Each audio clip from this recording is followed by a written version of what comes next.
Good afternoon po sa ating lahat, sa ating school principal, Ma'am Maria Grace Ledesma.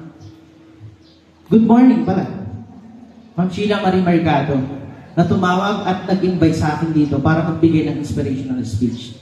Sa lahat ng teachers sa buong Pilipinas, isang school year na naman ang matatapos ngayon. Thank you sa lahat ng inyong sacrifices.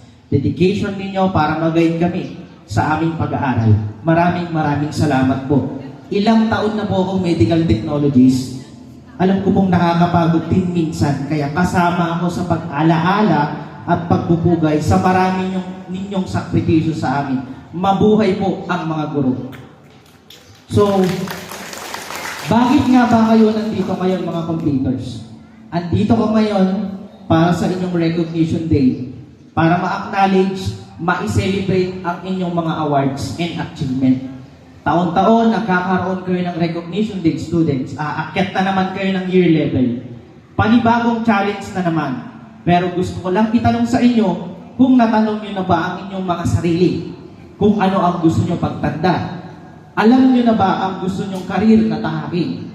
Nalaman mo na ba kung saan ka magaling o saan ka ba mahina? Para sa susunod na taon, ito ang mas tutukan ninyong pag-aralan. Kung hindi nyo pa natanong ang inyong mga sarili, bibigyan ko kayo ng ilang segundo para makapag-isip. Ano ba talaga ang gusto nyong marating? Lalo sa inyong mga nasa grade 11. Handa na ba kayo dahil ilang taon na lang at magkokolehiyo na kayo? Ako nga pala si Ron Jeffrey Baldonado Bruno na nakatira sa Santa Maria, Moncada, Tarlac at nakapagtapos ng high school noong year 2011 sa ating paaralan. High school pa lang ako, talagang dreamer na ako. Hanggang ngayon, dreamer pa rin. Para bang hindi ako napapagod mangarap at ng mangarap para bang hindi ako napapagod ng mangarap, para bang marami pa akong gustong gawin. Well, sabi ko naman, mangangarap na nga ako, bakit hindi ko pataasan? Bakit hindi ko paggawing unlimited ang pangarap ko? Total libre lang naman ang pangarap, di ba? Pangarap ko din pong magsalita dito noon. Ngayon, naka-check na po ito sa bucket list ko. Talagang timing lang talaga. Bumabagsak din ako sa mga quizzes. Exams, recitation, samahan mo pa ng family problem. Kulang ang baon, hindi makabili ng kung ano ang uso noong high school. Pili lang ang pwedeng makain sa kantin kasi nga, mahirap lang talaga ang buhay namin. Katulad ko rin kayo, papasok ng late, magigitara sa room, napapagalitan din talaga ng teacher. Kaya ewan ko kung bakit ako tinawagan dito para mag-speech. Ayaw ko din namang sabihin dito ang mga achievements ko sa buhay dahil marami akong naging kaklase na hindi naman ganong magagaling sa academics, pero mas successful sila sa akin. Kaya naniniwala na ako ngayon na hindi lang sa grades ang sukatan ng pag-asenso ng isang tao. Grades is just a number. Ika nga nila. Malaking bagay sa akin ang salitang pangarap. Kasi yan ang pinangahawakan ko noon hanggang ngayon para matupad ko yung gusto ko sa buhay. Ang nasa isip ko, unti-unti ko yun aabutin kahit paulit-ulit akong mabigo. Sabi nga nila, kung 1,000 beses ka madarapa, ay 1,000,000 beses ka rin dapat tumayo. At kahit na ano pa yung failure mo sa buhay, basta't magtiwala ka sa iyong sarili at magtiwala ka sa taas ng paulit-ulit, makakayanan mo lahat.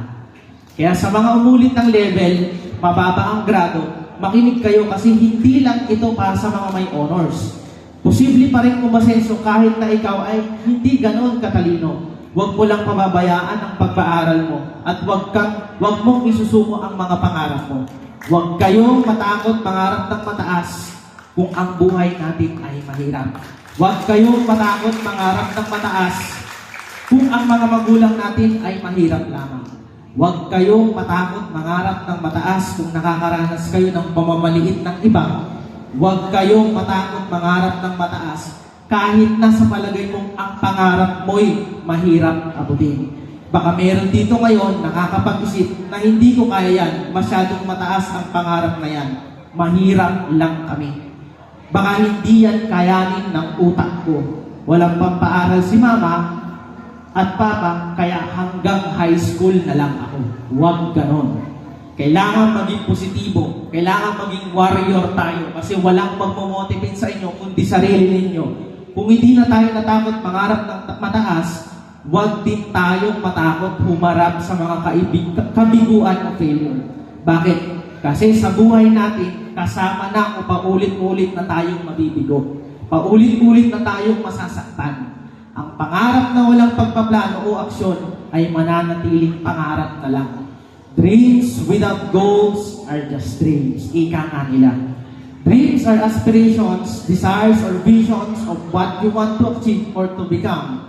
Goals are concrete, specific, and measurable objectives that you work towards with effort and determination.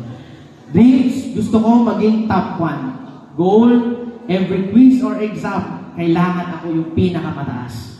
Kuha nyo ba yung point ko?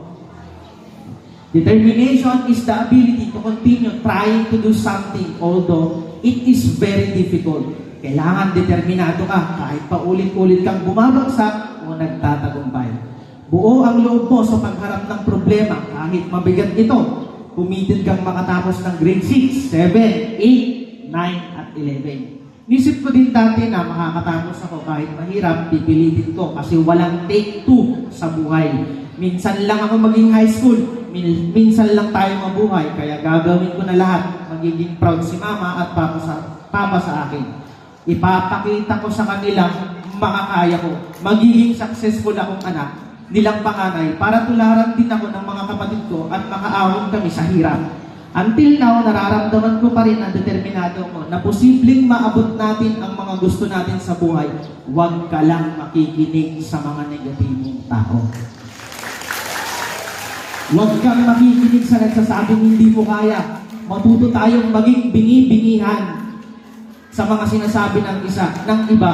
Ang isipin mo, kaya mo. Kaya maganda rin ang magbingi-bingihan kung alam mong negatibo na ang kausap mo. Pag pumasok ka, nasa isip nyo, hindi nyo kaya, pwede namang magpahinga ka. Pwede namang uminom ka muna ng milk tea, mag-relax, tapos balikan mo ulit yung mga plano mo, yung pangarap mo. Unahin mo muna yung plano mo sa araw na ito. Yung plano mo muna mamaya, pagkatapos ng recognition. Huwag ka munang mag-overthink ng malala. Step by step lang talaga. Ang mahalaga, umuusad ka. Kahit mabagal ang pag-usad mo, ang mahalaga may movement, may pagkilos, may galaw. Yung maliit na pag-usad pa rin yun. Di baling mabagal. Alalahanin mo ngayon, dati ka lang grade 1. Ngayon, grade 6, 7, 8, 9, at 11 ka na. Ang layo na pala ng narating mo dahil yan sa determinasyon mong makatapos. Hanapin mo kung saan ka magaling. Kung magaling ka sa math, i-practice mo pala mag-solve.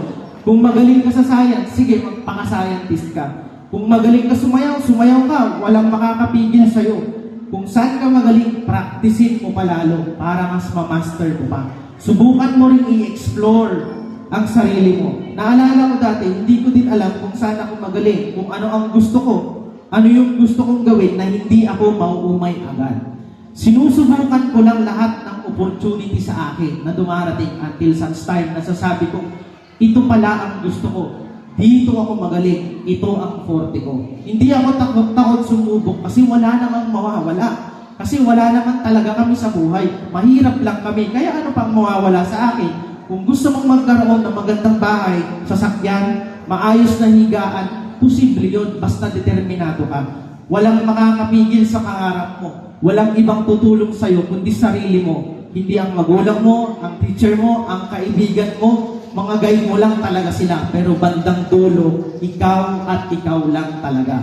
Consistency is a key.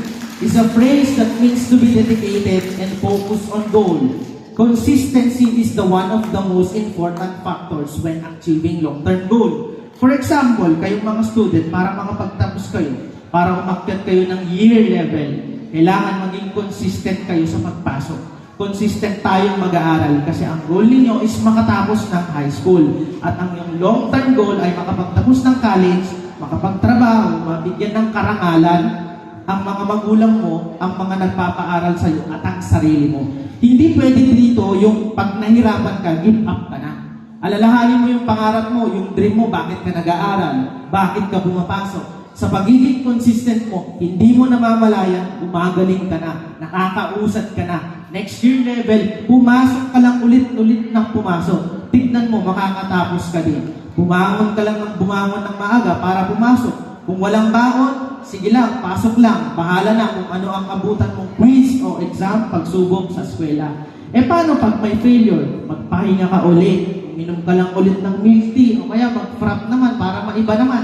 Tapos ulitin mo ulit yung goal mo, yung plano mo, yung failure na yon na naranasan mo, naging lesson yun sa'yo. Tignan mo, sa susunod na susubok ka, makukuha mo na, mag-perfect mo na. Ibig sabihin nun, natuto ka na sa mga pagkakamali mo. Ang failure o pagkabigo, nakakabit na yan sa salitang success. Masasaktan ka muna bago ka matutong lumaban.